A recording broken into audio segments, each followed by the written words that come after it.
Hello दोस्तों। आज हम बात करने वाले हैं आरबीएल बैंक लिमिटेड के ऊपर। और आज के दिन में देखेंगे तो इसमें करीब 7% की बढ़त देखने को मिली है। 7% ये शेयर क्यों भागा आज के दिन में, उसके पीछे का रीजन आपको बताऊंगा। चार्ट के ऊपर कहां पे ये लेवल देखने को मिलते हैं, कहां तक ये जा सकता है, कहां पे रेजिस्टेंस पॉइंट है, उन सब चीजों के बारे में बात करेंगे। साथ ही इसके क्वार्टर वन रिजल्ट के ऊपर भी एनालिसिस करेंगे और शेयर होल्डिंग पैटर्न पे भी बात करेंगे। तो पूरा वीडियो देखना ना भूलें। सबसे पहले मैं स्वागत करूंगा आप लोगों का अपने YouTube channel stock market view में। और अगर आपने अभी तक मेरा चैनल लाइक नहीं करा है, आपने मुझे ज्वाइन नहीं करा है, तो प्लीज इस चैनल को सब्सक्राइब करिए, ताकि आप जो भी मैं वीडियो बनाऊं उसको आप देख पाएं और आसानी से समझ पाएं कि इस शेयर के अंदर हमें आगे क्या मूवमेंट लेना है।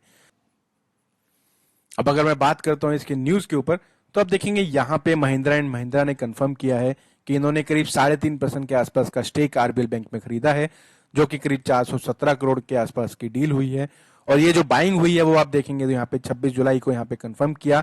और आप देखेंगे तो अभी जून के जो इन्होंने रिजल्ट घोषित करे हैं उसमें शेयर होल्डिंग में एमएनएम का नाम नहीं दिख रहा। तो विच मीन्स कि जुलाई मंथ में ही इसमें बाइंग होती हुई दिखी है। और बाइंग होने के बाद ये शेयर में दोबारा से पंख लग गए और एक अच्छा लेवल आपको यहाँ पे प्रॉफिटेबल दिखाता हुआ चल रहा है। अब अगर मैं बात करूं इसके मार्केट कैप पे, तो 14,344 करोड़ के आसपास का मार्केट कैप है। पी रेशो की बात करेंगे तो 14.79 है। डिविडेंड यील्ड आप देखेंगे तो 0.67% है। कॉस्ट टू कंपनी आप देखेंगे तो यहाँ पे आपको 56.88% देखने को मिलेगा। सीएआर की बात करूंगा तो 16.82% है। प्रॉफिट ग्रोथ की बात करूंगा तो वो नेगेटिव में देखने को मिलेगा, करीब 114% के आसपास। आरओई आरओसी बहुत ही खराब चल रहा है। आरओई की बात करूंगा तो नेगेटिव में देखने को मिलेगा 0.59% के आसपास। आरओसी की बात करूंगा तो 2.08% पॉजिटिव साइड में है। कोई भी बड़ा इन्वेस्टर जब भी आता है इन्वेस्ट करने के लिए तो आरओई और आरओसी की वैल्यूज को जरूर देखता है। उसके बाद ही यहाँ पे डिसीजन लेने के लिए कुछ डिसीजन मेकिंग होती है। अब अगर मैं बात करूं इसके क्वार्टरली रिजल्ट पे, तो आप देखेंगे इसका जो रेवेन्यू है वो आपको यहाँ पे लगातार क्वार्टर बाय क्वार्टर इंक्रीज होता हुआ देखने को मिल रहा है। पिछले साल जून 2022 में आप देखेंगे तो 2089 करोड़ के आसपास इन्होंने यहाँ पे रेवेन्यू दिखाया था, जो कि इस बार बढ़ के करीब 2680 करोड़ हो गया। तो मोटा मोटा आप देखेंगे तो 600 करोड़ का यहाँ पे जंप इसके रेवेन्यू में देखने को मिल रहा है। और अगर मैं बात करूँ फाइनेंसिंग प्रॉफिट की, तो फाइनेंसिंग प्रॉफिट यहाँ पे 304 करोड़ नेगेटिव में देखने को मिल रहा है।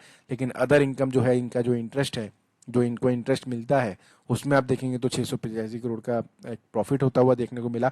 जिसके बाद नेट प्रॉफिट बिफोर टैक्स अगर आप देखेंगे तो 381 करोड़ का हुआ, जिस जो कि पिछले साल अगर मैं बात करूं तो 276 करोड़ का था। तो मोर देन 100 करोड़ का जंप यहाँ पे देखने को मिल रहा है।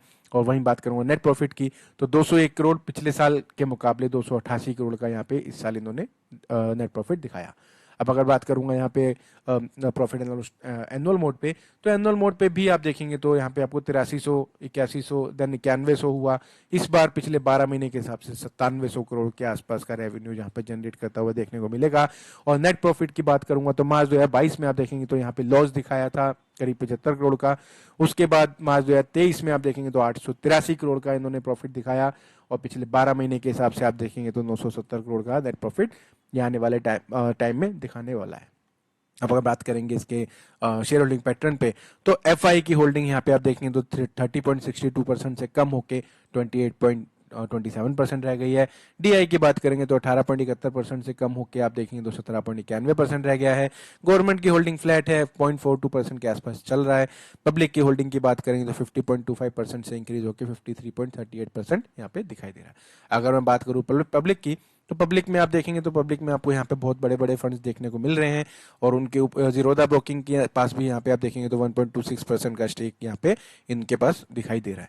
तो अब आप समझ सकते हैं बड़ी बड़ी कंपनीज हैं। सीडीसी ग्रुप पीएलसी, इसके पास 5.53% का स्टेक है। और आप देखेंगे तो पिछले 2 साल से लगातार इसके पास स्टेक दिखाई दे रहा है। अब ऐसे ही आप जो भी आपको इन्वेस्टर्स देखने हैं तो यहाँ पे आप जाके देख सकते हैं। अब अगर मैं बात करूँ इसके चार्ट के ऊपर, तो आप देखेंगे यहाँ पे मैंने बीच में एक ट्रायल लाइन ड्रा कर रखी है, जो कि एक सपोर्ट और रेजिस्टेंस लाइन देखने को मिल रही है। और आप देखेंगे जब ये शेयर लिस्ट हुआ था इस लाइन पे इसने सपोर्ट लिया था और यहाँ से ऊपर की तरफ जाके करीब 750 रुपए के आसपास पहुंचा था। और वहां से पहुंचने के बाद दोबारा से गिरावट आई थी कोविड के टाइम पे। कोविड के टाइम पे ये गिर के वापस नीचे की तरफ 101 रुपए तक आ गया था। और फिर जब रिकवरी शुरू हुई थी तो रिकवरी करते करते 273 का लेवल जो इन्होंने यहाँ पे इस समय सपोर्ट लिया था उस लेवल तक गया था। और वहां से दोबारा से गिरावट दिखाता हुआ नीचे की तरफ अभी पीछे कुछ दिन पहले आप देखेंगे तो पिछले साल के टाइम पे 75 रुपए तक भी ये जा चुका था। और 75 रुपए के जाने के बाद यहाँ से दोबारा से बाइंग शुरू हुई, दोबारा से रिकवरी आनी शुरू हुई, और रिकवरी आके आप देखेंगे तो आज जो क्लोजिंग हुई है वो 239 रुपीज पे होती हुई देखने को मिल रही है। तो अब इसमें आने वाले दिनों में क्या हो सकता है उसके बारे में बात करूं तो सबसे पहले हमें जो नजर रखनी है वो 273 रुपए पे नजर रखनी है। 273 रुपए का लेवल जब तक क्रॉस नहीं कर रहा तब तक हम इसमें बाइंग नहीं करेंगे, क्योंकि ये ऑलरेडी काफी रिकवर हो चुका है। अब अगर बाइंग करेंगे तो हो सकता है कि यहाँ पे हम ट्रैप हो जाए और हमें ये शेयर दोबारा से नीचे की तरफ धकेल दे। तो मैं आपको ये सजेशन देना चाहूंगा, अगर ये 274 रुपए का लेवल ब्रेक कर दे और सस्टेन करे तब आप इसमें बाइंग करिए। बाइंग करने के बाद आपको इसमें दोबारा से जो ऊपर के लेवल इसने अचीव करे थे वो देखने को मिल सकते हैं। लेकिन जब तक ये 274 का लेवल ब्रेक नहीं करता तब तक आपको इसमें बिल्कुल भी बाइंग नहीं करनी है। थोड़ा सा आप इस पर नजर रखिए, लेकिन थोड़ा सा दूर भी रहिए। आपको डेली बेसिस पे करना है या फिर आप छोटे प्रॉफिट के लिए करना चाहते हो तो आप कर सकते हैं। 240 से लेके 273 का जो लेवल है उसको पकड़ना है तो आप पकड़ सकते हैं, लेकिन वो भी एक शॉर्ट टर्म के लिए होगा, उसको आप ज्यादा लंबे टाइम तक मत रखिएगा। बाकी आपको इस शेयर के ऊपर कुछ भी ट्रेड लेना हो तो एक बार अपने एडवाइजर से जरूर डिस्कस करिए, क्योंकि मैं ये वीडियो सिर्फ एक इन्फॉर्मेशन पर्पज से बना के दे रहा हूं ताकि आपको पता चल सके कि आरबीएल बैंक में आगे हमें क्या करना है। तो आपको अगर मेरी वीडियो मेरी इन्फॉर्मेशन अच्छी लगी हो तो प्लीज इस चैनल को लाइक एंड सब्सक्राइब जरूर करिएगा।